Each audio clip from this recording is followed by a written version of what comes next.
नमस्कार मैत्रिणींनो, चला तर आज बघूया आलू कोबी पराठा। त्यासाठी बघा मी इथं 2 बटाटे घेतलेले आहे। थोडंसं मिडियम पाणी टाकून व्यवस्थित आपण 2-3 शिट्ट्या देऊन घेणार आहोत। बघा इथं मी आलू पराठ्यासाठी इथं अद्रक, लसूण, जिरं, परत कोथिंबीर आणि मिरच्या घेतलेल्या आहेत। छान असं व्यवस्थित एकत्र करून हे आपण इथं वाटण करून घेणार आहोत। बघा वाटण करून मिडियममध्ये घेतलेलं आहे। आता आपण इथे कोबी घेऊया। छानसा कोबी घेतलेला आहे। व्यवस्थित आपण त्या कोबीला बघा छान असं खिसणीने खिसून घेणार आहोत। तुम्ही बारीक पण चिरला तरी चालेल, मी मीडियम मधल्या खिसणीने खिसणार आहे। तुम्ही छान असं चाकून बारीक पण चिरू शकता। मी इथं बघा कोबी छान असं मीडियम खिसणीवर खिसून घेणार आहे। तुम्ही नक्की हा आलू कोबी पराठा करून बघा, खूप छान टेस्टी लागतो। बघा असा छान असं कोबी चिरून झालेले। आता आपण बटाटे सोलून घेणार आहोत। व्यवस्थित छान असे बटाटे सोलून घ्यायचे। सोलून झाले की बघा ते आपण कोबी सारखेच असे व्यवस्थित खिसून घेणार आहोत। छान असे कोबी व्यवस्थित खिसून घ्यायचे। तुम्ही नुसते कोबीचे पण पराठे करू शकता किंवा बटाट्याचे पण करू शकता। छान असा हेल्दी आपला नाश्ता होतो। तुम्ही जेवणाच्या वेळी पण करू शकता किंवा सकाळच्या नाश्त्याला पण तुम्ही करू शकता। मुलांच्या टिफिनसाठी पण आज छान पौष्टिक असा नाश्ता आहे। व्यवस्थित बघा कोबी आणि बटाटे व्यवस्थित झालेला आहे खिसून। आता आपण इथं गव्हाचं पीठ घेणार आहोत।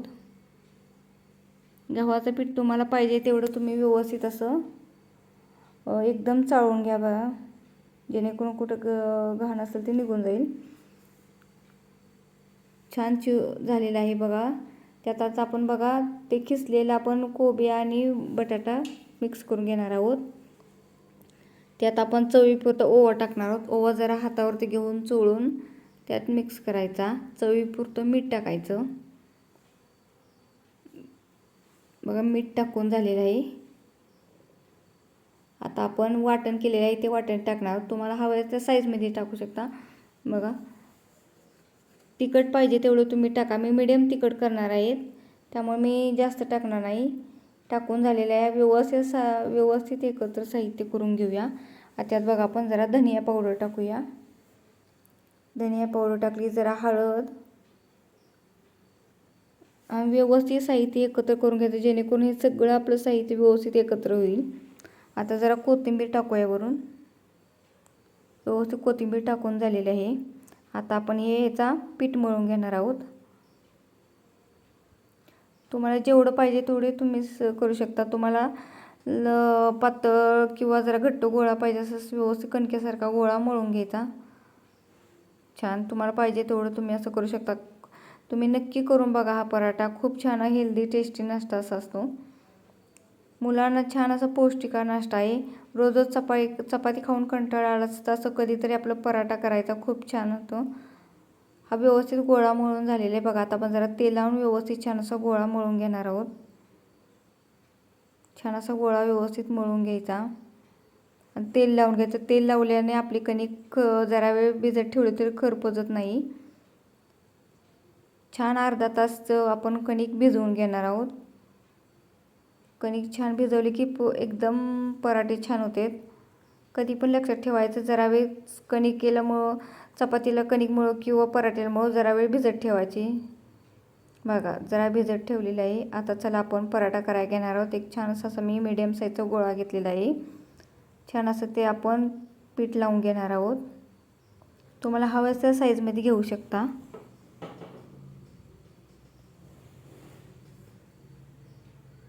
व्यवस्थित असं बघा आपण आता ह्याला तेल लावून घेतलेलं आहे। आता आपण मळून घेणार आहोत।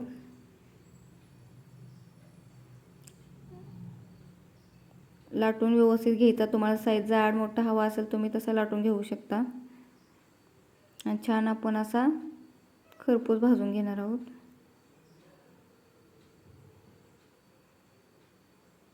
छान बघा तेल लावून घेतलेलं आहे। आता आपण व्यवस्थित भाजून घेणार आहोत। खरपूस तुम्हाला कसा पाहिजे तसा तुम्ही व्यवस्थित असं छान भाजून घ्या। छान असा मुली खाऊ शकता। छान असं व्यवस्थित खरपूस भाजून घ्यायचं। तुम्हाला हवं तर जाड मोठा तुम्ही असं करू शकता। मी मिडियमच केलेला आहे। छान असा मुलांसाठी पौष्टिक असा नाश्ता होऊ शकतो. कधी पण तुम्ही असं करू शकता.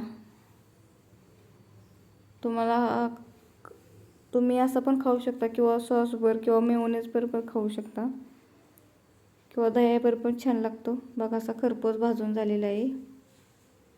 आता आपण दुसराच असा घेऊया लाटून. मीडियममध्ये तुम्हाला पाहिजे असा लाटून घ्या, जाड बारीक मोठा, आणि छान व्यवस्थित असा खरपूस भाजून घ्यायचा. मीडियम फ्लेमवर व्यवस्थित असा छान खरपूस भाजून घ्यायचा.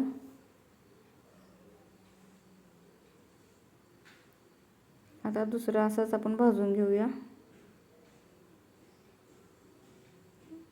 छान असं जाड मोठं तुम्हाला पाहिजे तसं तुम्ही व्यवस्थित लाटून घ्या आणि छान असं खरपूस भाजून घ्या.